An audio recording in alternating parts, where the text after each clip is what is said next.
Comecei a estudar direito. E agora? Qual autor que eu uso?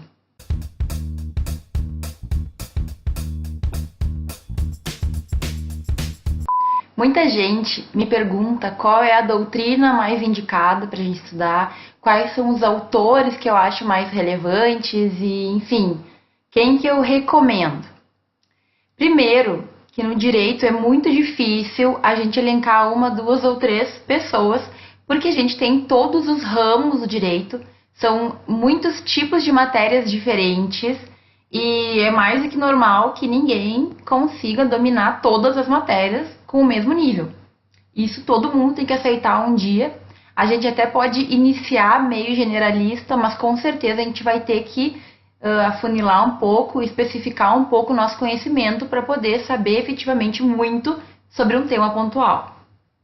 Agora, sempre que me perguntam isso, além de falar, além de levantar o ponto que vai depender muito da matéria para a qual a gente está estudando, outra coisa também a gente tem que ter em mente, que é, eu estou estudando porque eu estou pretendendo, enfim, para a faculdade conseguir notas boas, ou eu estou estudando porque eu quero me aprofundar no tema, ou eu estou estudando porque eu quero passar em concurso. Dependendo do tipo de ideia de qual é o meu objetivo, a nossa doutrina vai variar bastante. Por quê? Porque normalmente quando a gente fala de aprofundar um tema, por exemplo, um estudo mais acadêmico, ou então quando eu estou falando de faculdade mesmo, de aula da faculdade, tem alguns livros que eles são muito mais doutrinários, certo? Trazem diversas posições e não tem que atender a nenhuma posição em específico. Então, por exemplo, existem livros que vêm de muitas décadas atrás, que são clássicos, por exemplo, em direitos mais materiais, como, por exemplo, administrativo, civil, enfim, que seriam efetivamente muito bons para o uso, então, para faculdade ou então para um estudo mais aprofundado, mas que para quem vai fazer concurso é totalmente não recomendável. Por quê? Porque o objetivo de quem está fazendo concurso, normalmente, é estudar o entendimento atual da doutrina. Então, por exemplo, o que o STJ decide, o que o STF decide, dependendo, é claro, da matéria. E aí, pessoal, a gente vai ter que ter isso bem em mente. Eu quero estudar para faculdade? Ok, vários livros, bastante teóricos, são recomendados, certo? Eu quero estudar para concurso? Aí é diferente.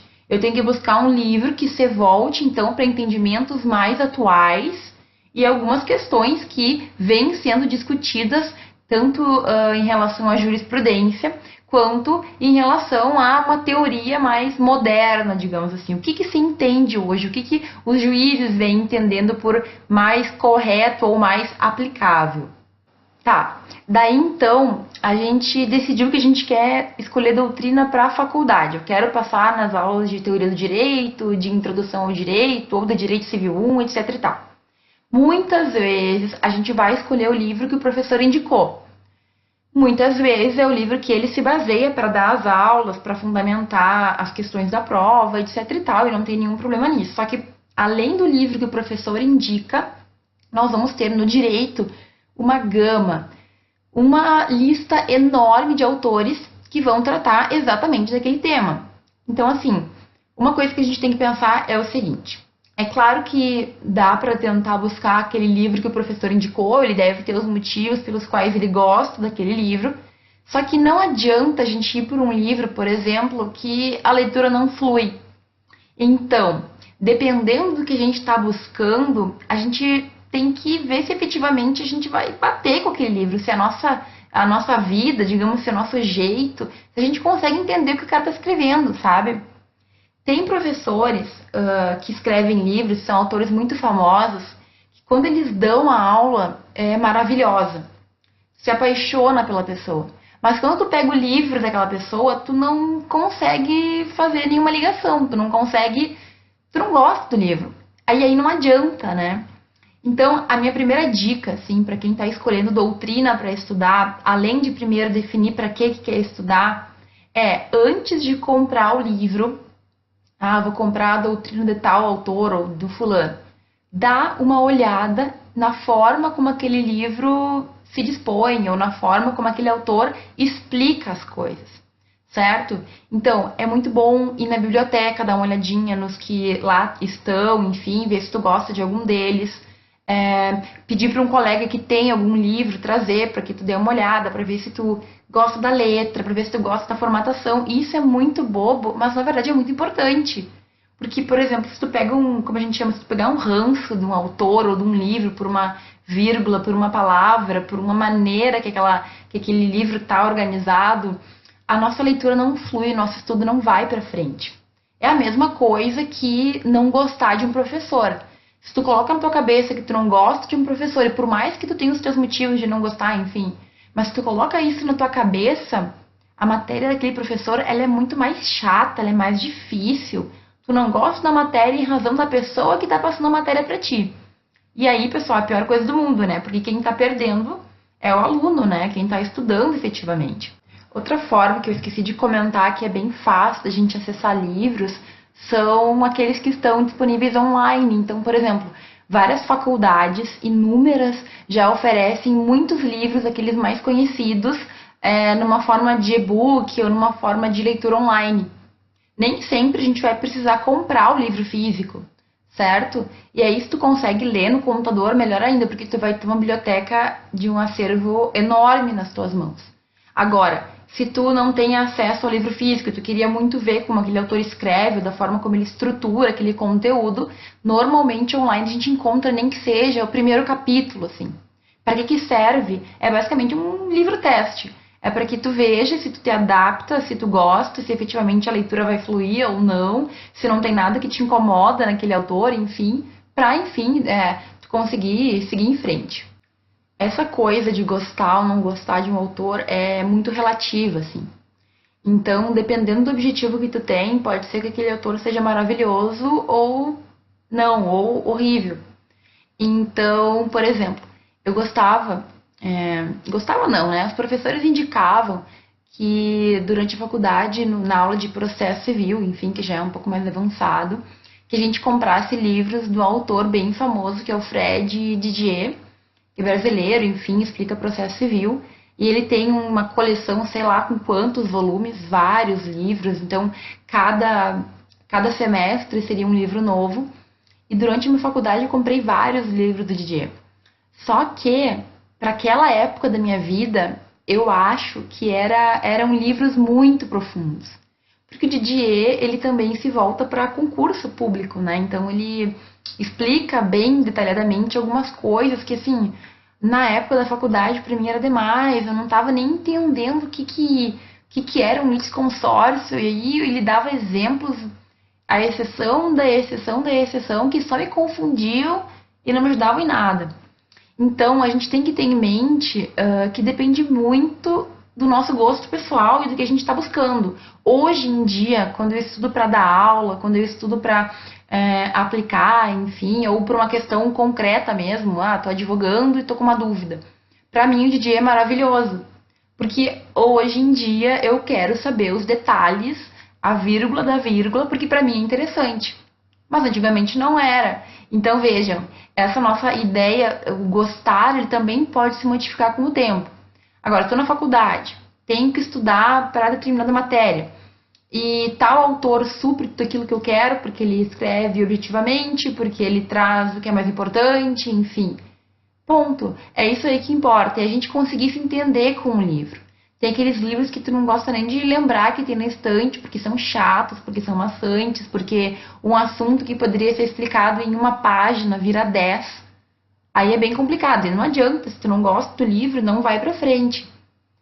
Enfim, isso me faz lembrar de um livro que não tem nada a ver com direito, mas que é o livro do Senhor dos Anéis, a trilogia, a trilogia do Senhor dos Anéis.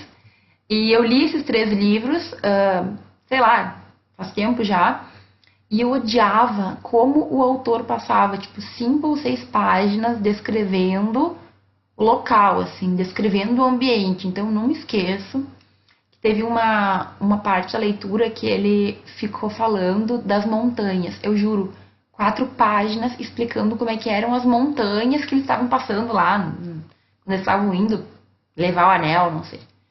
Eu odiava aquilo, eu achava uma perda de tempo, vontade de passar e ia vendo o que ele estava escrevendo sobre a paisagem e passava pra frente. Aí no último livro eu comecei a gostar, porque daí eu comecei a entender que ele estava querendo me situar no lugar e era uma descrição muito detalhada que fazia eu entrar mais na leitura. Mas vejam, tudo depende muito do que a gente está sentindo, do que a gente está querendo e, enfim, do nosso gosto mesmo, do que na hora eu tô querendo de um livro. Tá, tudo bem, essas dicas até então servem muito bem para algumas matérias que a gente pode escolher o autor. Por exemplo, direito civil, a gente vai ter inúmeros autores brasileiros, né, que podem nos ajudar, inúmeros muito bons, então eu posso escolher um ou outro. Mas tem algumas matérias que elas não nos dão tanta opção assim. Então, por exemplo, a minha matéria de teoria do direito. O que a gente estuda muito em teoria do direito? Conceitos básicos, conceitos iniciais e fundantes do direito. E quais são os autores que a gente mais estuda? Eu diria que, sem sombra de dúvida, Kelsen e Bobbio. Existem outros, existem o Hart, por exemplo, que são todos autores de fora do Brasil. No Brasil, o Miguel Reale seria um nome que tem bastante peso, mas ele é um nome. Para mim, em teoria do direito, então, o Kelsen ainda seria, digamos, o nome mais importante. Tá, e aí então eu tenho que ler Kelsen. Só que Kelsen, assim como vários doutrinadores, assim, pessoas que já estão, né, há umas décadas aí, os livros rolando, de pensamentos mais tradicionais, eu diria, são leituras bem mais difíceis. Quando a gente pega Kelsen para ler, se tu não tem um amplo conhecimento, até jurídico, eu diria, de alguns termos, porque ultrapassa, assim, não é uma leitura de jornal, é uma leitura pesada. Ele está falando coisas, assim, que às vezes a gente não entende, a gente demora, tem que dar uma viajada para entender. Então, eu dou uma outra dica. Eu estou, então, no primeiro semestre de Direito, ou, enfim, eu quero ler autores que são mais complicados. Habermas, por exemplo. É difícil ler Habermas. O que eu, que estou iniciando, meu primeiro contato com a matéria, posso fazer? Minha dica é, procure autores que expliquem o que aqueles clássicos querem dizer. Olha só, não sei se isso é muito legal de uma professora de Direito falar, mas quando tu já tem a ideia da pessoa, tu vai ler ela, tu já sabe o que ela está querendo dizer, fica muito mais fácil de entender. Então, o que o Kelsen quis dizer com a teoria pura do direito? Aí tu pega aquele livro difícil, pesado, que enfim, tu demora para ler, principalmente no início, que tu não tem não sabe nada do que ele está falando. Em situações assim, eu fortemente recomendo que a gente estude antes, sem ser pelo livro do próprio autor. Olha só, pensa comigo. Primeiro que tem livros de doutrina que explicam de uma forma mais simples o que esses grandes autores e famosos autores queriam dizer, tá? Então, por exemplo, aquele livro do Tércio Sampaio Ferraz Júnior que eu já indiquei aqui para a TGD, certo? Mas, além de livro, essa é uma dica de ouro. Existem sempre muitos artigos científicos que são trabalhos feitos dentro da academia, dentro das faculdades, dentro das pós-graduações, mestrado, doutorado, que vão tratar especificamente da teoria de fulano.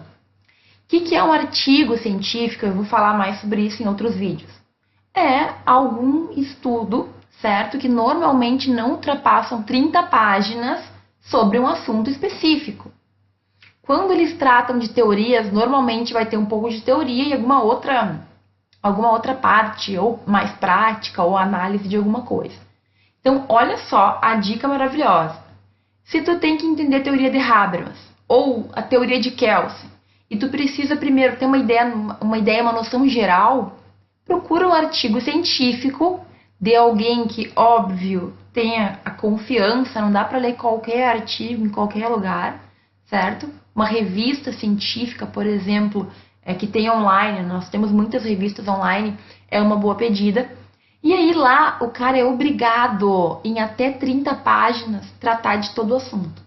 Normalmente, com introdução, com conclusão, com referências e outras questões, a gente vai ter assim uma teoria que a gente demoraria muito tempo, meses para entender, ou para ler, ou enfim, semanas, estou um pouco exagerando agora, né, anos, né? mas em poucas páginas. O cara é obrigado a resumir. Um artigo não pode ter um número muito extenso de páginas. Então, ali eu consigo ter, de uma fonte segura, certo? Alguma referência que vai facilitar muito a minha vida. Veja bem, eu não estou dizendo que a gente não deva ler os clássicos e os autores que são realmente fundantes do direito. Tem que ler, maravilhoso. Quanto mais a gente lê dessas pessoas, melhor. A gente vai entender o que eles estão querendo dizer, certo? Agora, se tu ler e não entender nada, é um pouco mais complicado. Então, tenta pegar primeiro a ideia daquele autor e aí depois, quando tu for ler ele, a leitura vai ser muito mais simples. E aí, claro, às vezes a gente entende um pouquinho diferente do que outra pessoa. Interpretar o texto de alguém sempre pode trazer divergências, e não tem problema nenhum.